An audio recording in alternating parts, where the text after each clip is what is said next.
morning, good morning, good morning. So excited. Mindset, motivation, and mastery. Today, we have an extraordinary guest. I'm telling you, this young man, Chris, and his journey to Ironman. Chris has Down syndrome, and he wants to be the first young man to ever make it to do a full Ironman triathlon. So we're going to be on with Chris, his dad, Nick, and then his coach, Dan Grieb, who has kind of helped him and supported him, walked him through this process. What an inspirational story and what an amazing young man. Let me give you a quick introduction and then we'll get started.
Get a house, get a car, get a house, get a car, and get a wife.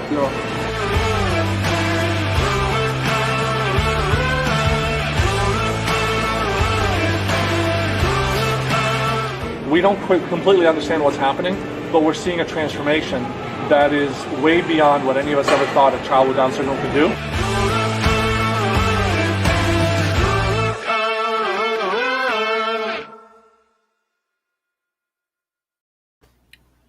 All right. Good morning, guys. What an honor and pleasure it is to have you guys on board. Like, what an amazing video. I'm so excited to have all of you here. Good morning. Good morning. Good morning. So listen, Chris, I heard you just got back from your morning workout. You've already been out training this morning.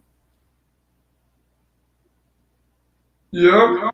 Good job, buddy. Good job. Good job. So Dan, I'm going to jump in real quick and start with you. Tell me a little bit about kind of your involvement, and can you kind of start like what? If I heard and kind of put this together.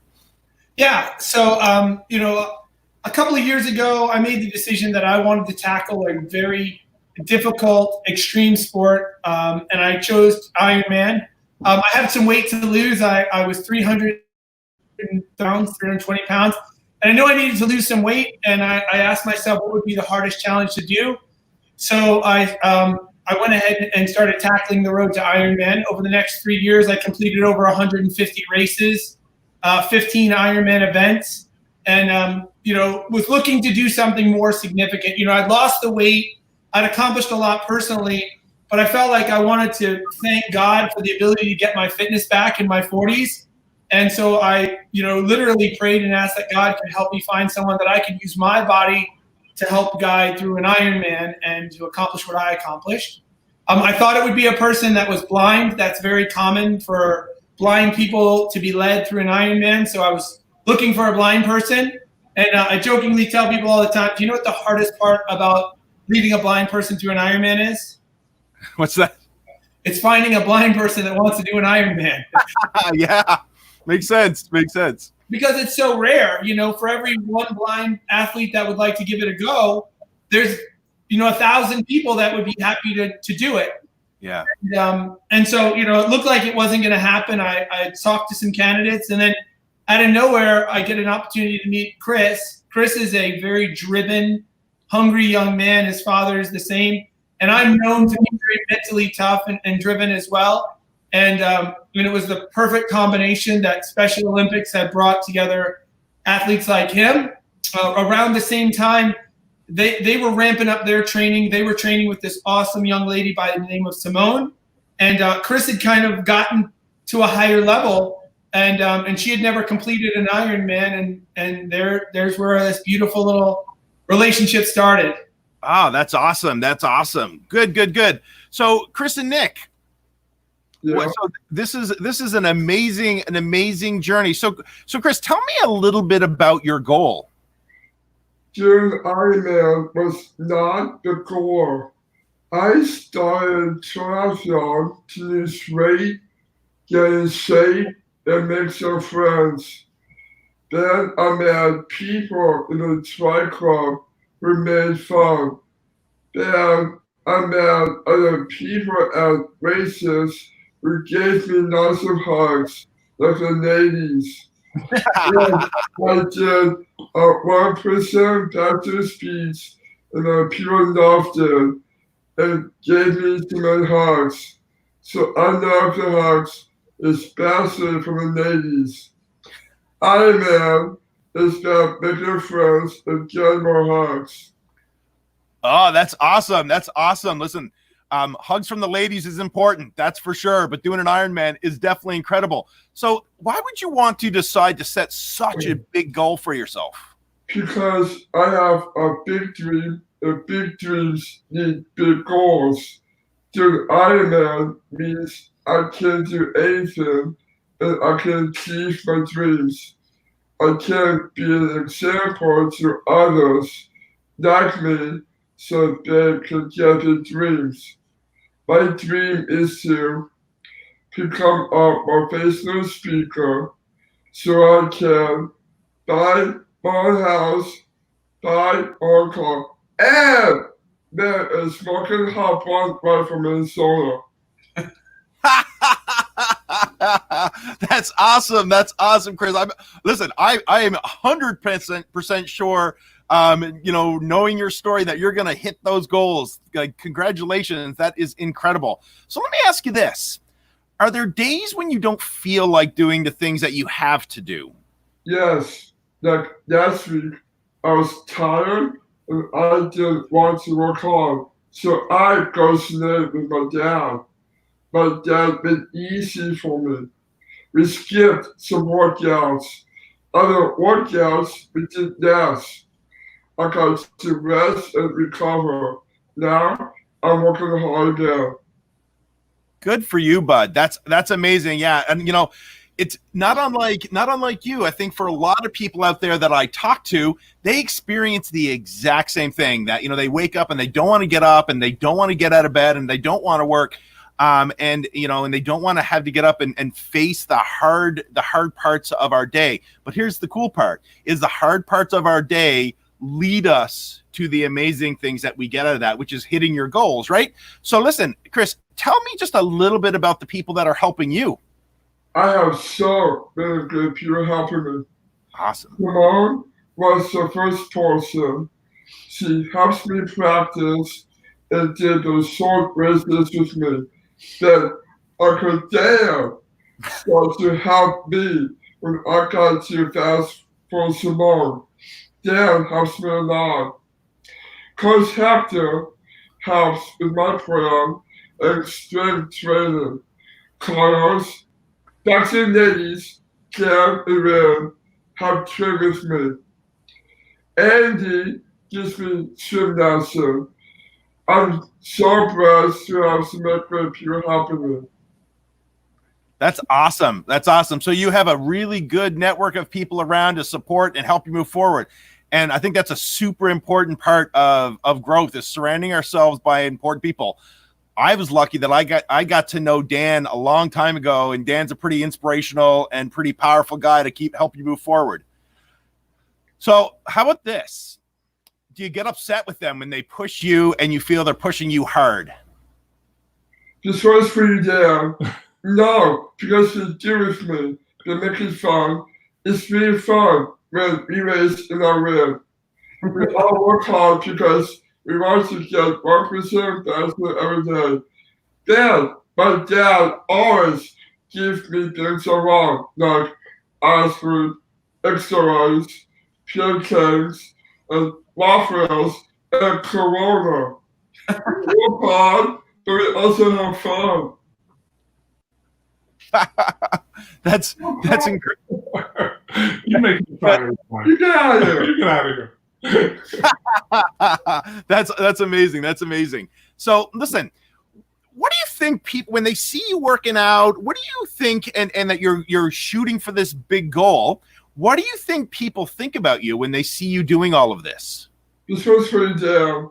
People think I can do it. Then when they see me do it, it inspires them to do more.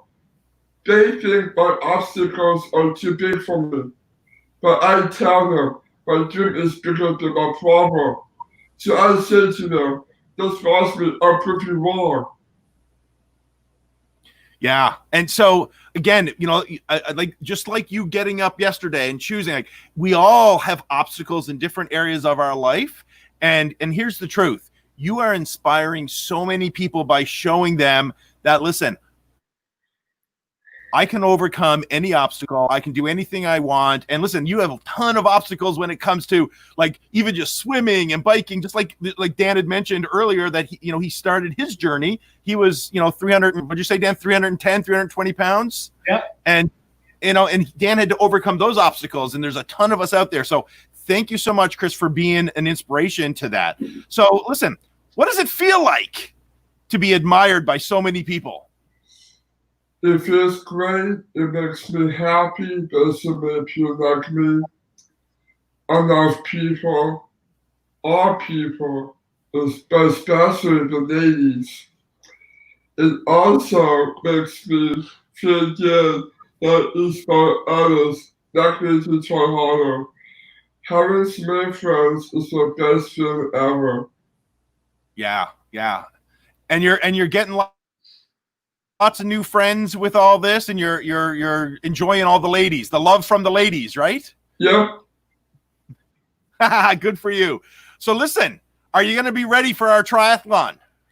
Yes, 100%. When I set a goal, no excuses. My dad said, No excuse. My dad said, if I sit on the couch playing video games, I'll never get my dreams. But if I work hard, I have a chance to get my dreams. So this is important for me. But it is also important for some others like me. I have to do this for me and for them. They need to know they can do anything if our dream is big enough. Also, my brother made me promise to be ready. I promised him. I love that. I love that. When you make a promise, you live to it. Is that right? Yeah. Good for you, my friend. Good for you. And listen, you are an inspiration for so many people out there for sure. So listen, I want you to tell me a little bit about like your journey to this by telling me about the 1% better motto. 1% better is about me being better today than I was yesterday. It is easy to be successful because I only need to get a little better each day. I started with 1%, 1 sit-up, it was wrong. Now I'm up to 117. I started with 1 lap swim or block run and run a new bike. Now I swim 100 laps, run 15 miles, and run my bike 60 miles. Good for you. 1% better means one more today, one more tomorrow, spend November 7th for Ironman. I swim 2.4 miles, back 112 miles, and run 26.2 miles. This one is for you there. And next year, I get to do the whole Ironman. Oh, I cried there. Very good. So, Chris, is it okay if I borrow your 1% better motto? Because I think that's amazing for me to share with all of my clients that say, hey, I can't do this, or this is hard, or even the opposite, Chris, which is I expect miracles to happen overnight. Is it okay if I borrow your 1% motto? Yeah. Thank you, buddy. Thank you. So, Nick, tell me a little bit about the 1% motto and kind of where you created and developed this and how it came about.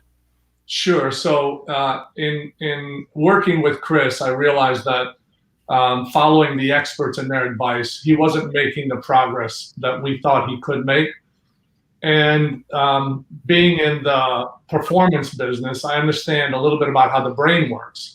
The brain doesn't like pain, and the subconscious mind will always resist anything that comes at you too fast and is too painful. So I came up with this 1% concept because it's simple, it's easy to execute, it's easy to understand, and it's actually fairly pain-free, because if you're improving just 1% from one day to another, it's not a big enough difference to experience any significant pain, which makes it easier to develop habits and routines that become a permanent part of your personal development. So instead of trying to get Chris to achieve something quickly, we said, look, this is about a lifelong journey. It's not about achieving any goal at any one particular time.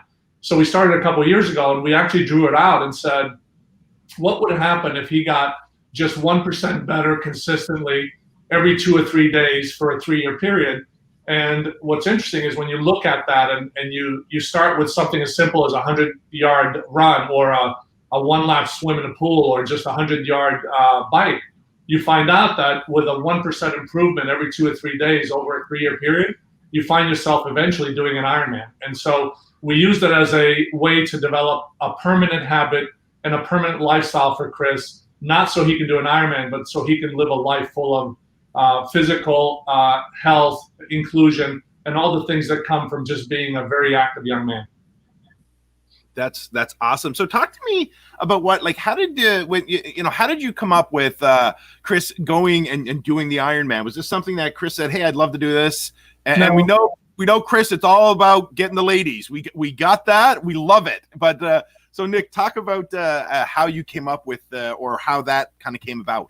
Sure. So between the age of 16 and 18, Chris had 4 major ear surgeries that kind of put him out for a while. He became very inactive, very sedentary, gained a lot of weight, got really out of shape. And the challenge with kids with Down syndrome, once they graduate high school, they really don't become part of the community. They become isolated. And what happens is in the isolation, things start to happen. Imagine for all of us, even what we're experiencing now during COVID, people start to gain weight. They become a little more depressed. All kinds of things start to happen that are the opposite of what you and I experience every day, because we live in the world. The kids with Down syndrome don't. So we literally looked at this and said, can we find something to get Chris engaged so he can make some friends, be part of a community, and just get in shape? That's really the only thing we wanted to do. So we looked at triathlon because it required a lot of different skills, and it was interesting enough to try different things so he didn't get bored with any one thing. And we looked at it and said, look, that would be a nice thing to do. Run, swim, bike, make some friends, get strength training. So it's a variety enough to keep him motivated so he doesn't get bored with any one thing. And honestly, we only looked at it as a vehicle to get him in shape and get him some friends.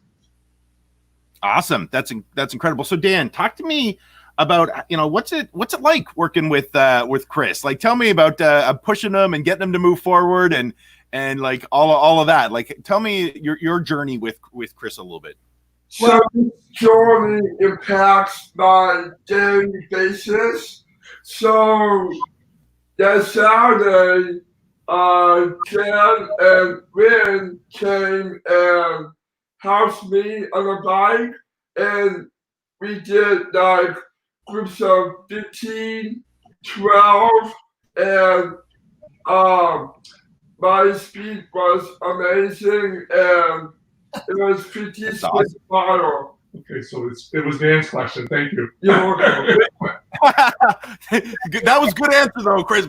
It'll be better than Dan's, but let's give Dan a shot. I'm better than Dan. Yeah, that's right, buddy. All right. So your question's a loaded question because on so many levels, it's a complete honor. I mean, you understand, Jared, what we're doing here is we're actually teaching Chris life skills that will serve him the rest of his life. One of the things one of my first boxing coaches taught me back in the day was that life imitates sports and sports imitates life. And so we're pushing him to extraordinary efforts in sports so that he can give extraordinary efforts in life.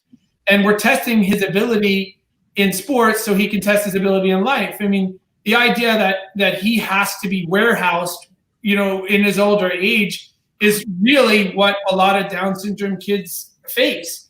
Yeah. Well, with him, having a job is reality. He already has a little internship with me, and I'm thinking about how he's going to continue to work in my real estate company for years to come.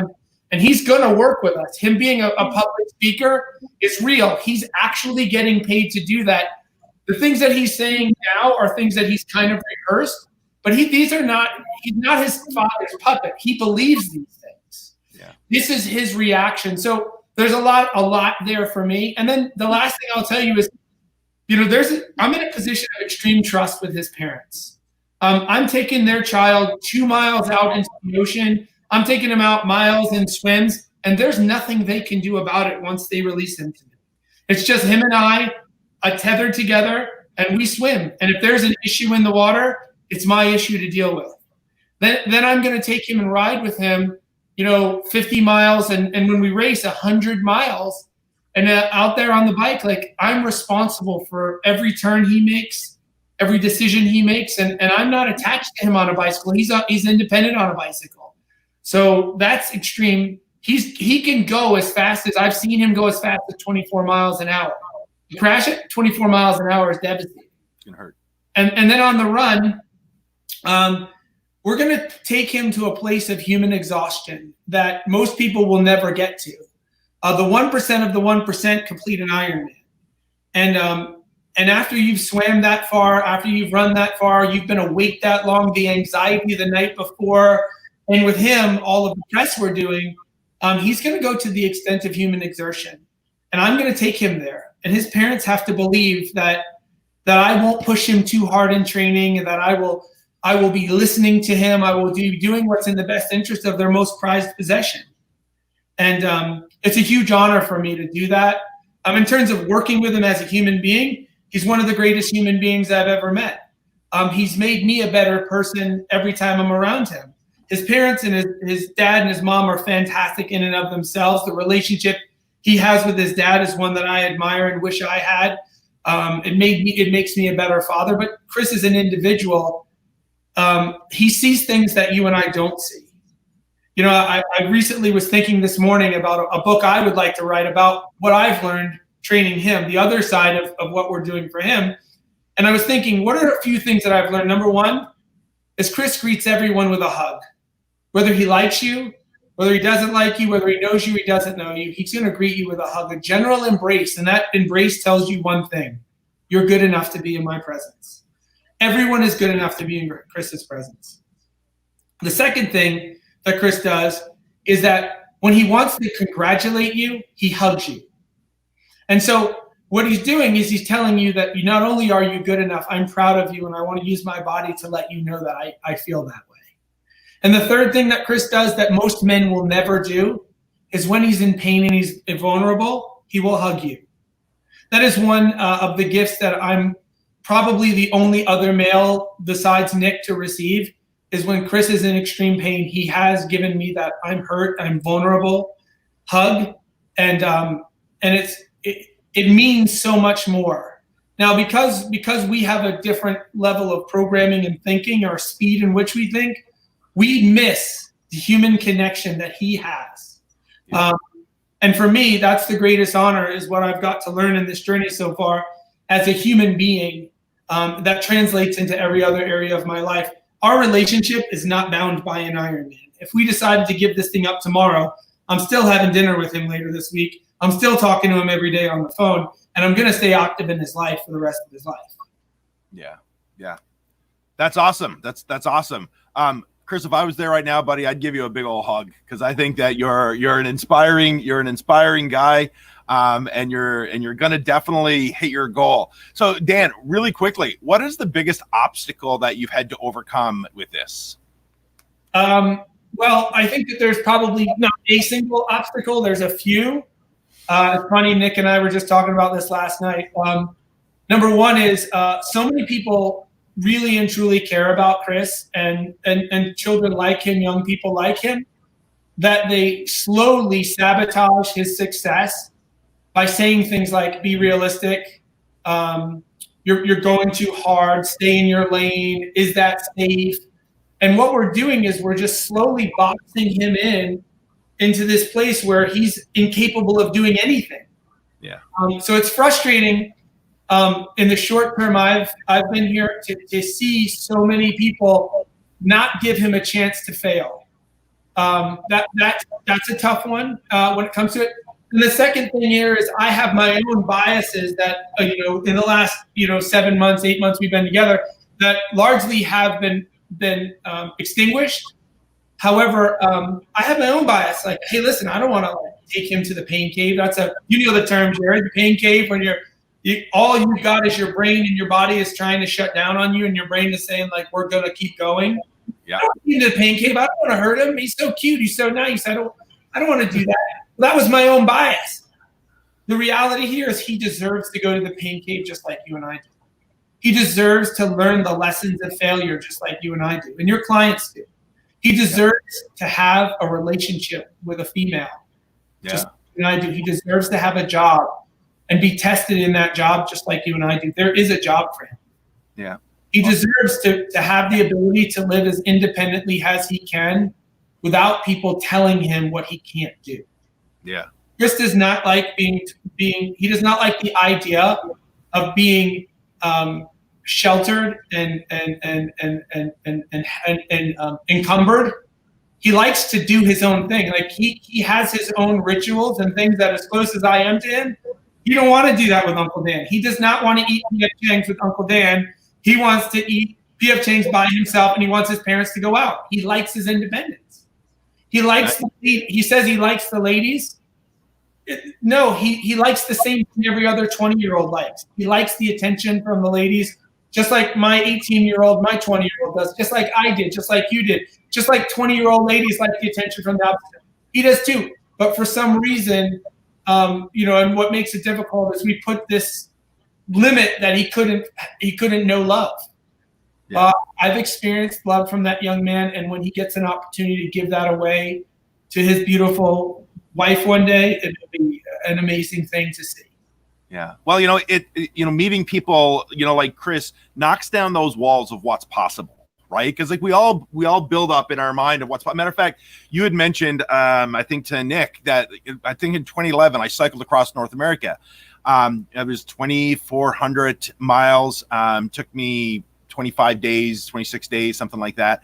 And when I started that journey, it was a little bit like yours. I was overweight. I needed to lose weight. I made a bet with somebody, and I said, if I lose, and I lost. So I lived up to that bet. No different than what Chris said a few minutes ago about, hey, I made a promise and I'm going to keep that promise. So I did that.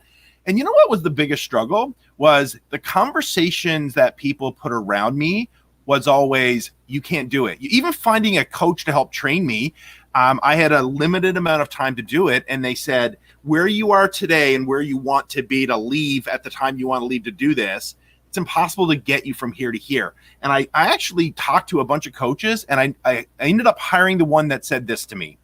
They said, wow, you want to get in shape to do that? And I said, yeah. And they said, you only have this amount of time. And I think it was 7 or 8 weeks. And I said, yeah. And they said, well, we got a lot of work to do, and you better be ready to work.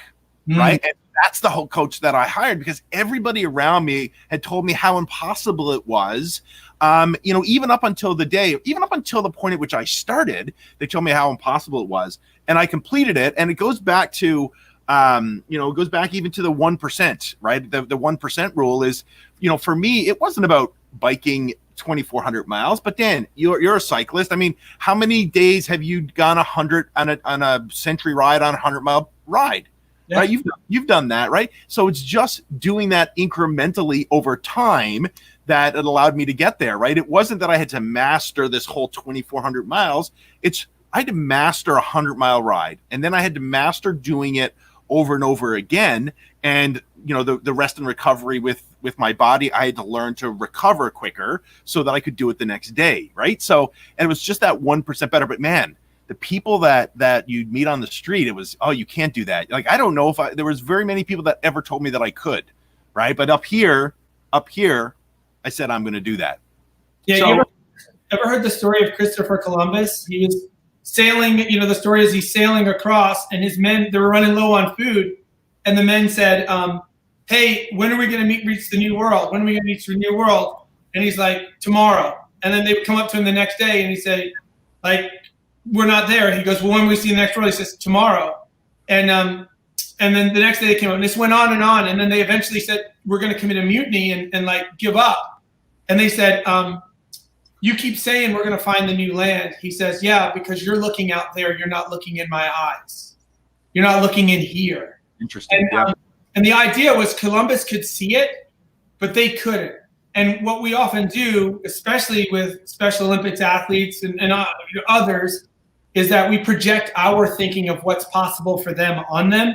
And I think Nik is doing as a father is really, really brave, because it's literally Nik and now his sidekick Dan versus the world. And he's already changed the world. Listen, we have 3 million views on one video, probably closer to 4 million views on all of the videos, people all over the world reaching out. And here's why. Because they know that story is bunk. And they're tired of listening to it. And they just needed someone to stand up and some young man to be first. And to change the outcome. Yep. Just story, and I'll finish with this. Chris and I had to do our own 70.3 because all the others were canceled. And we had a little dinner at the Nikic's house prior to thank all the volunteers and those that were coming to help him and I do this race. And what was really interesting is I think we had that dinner on a Thursday. Well, on a Tuesday, 10 years earlier, 20 years earlier, I don't know what it was, just 2 days earlier was the anniversary of Roger Bannister completing the 4-minute mile. Like 2 days, 48 hours plus was the anniversary of that. And here Chris was being the first young man with Down syndrome to complete a 70.3 iron distance. And he did. Good for you. That's awesome. We have to be very careful what limitations we put on ourselves, and especially what limitations we project onto others. Yeah. Yeah, because there's a lot of us out there or there's a lot of people out there, when you put limitations on them, they accept them. And that's the hardest thing, when you put a limitation on somebody and they accept it. So, I mean, as a coach, we, and Dan, you're the same, is if we make their world bigger and they accept it, that's the answer, right? That's the answer. So guys, listen, I appreciate your time. Chris, you are an amazing young man. You keep getting up every day, and you keep running, and you keep biking, and you keep swimming. And listen, I interviewed Alicia Brown, and she's an Olympian. I think that was 2 weeks ago, and she's an Olympian that runs the 400 meter, and you're doing exactly what she's doing, getting up every morning, working hard for her goal to head to Japan. She went to Rio, and she's going to head to Japan, and she has to do the same thing, bud, getting up every day and working hard towards her goals. Nik, I appreciate you, and I appreciate all that you're doing to support your son and kind of getting him up and running. And Dan, obviously, appreciate you for all that you do, not just for Chris, but I know you do a whole bunch of other stuff just because I know what you do. So I appreciate you guys. Have an amazing week, and I look forward to watching you online. Thank you for sharing the message. Absolutely. Thanks, guys. Thanks, man. Bye-bye, bud. Bye.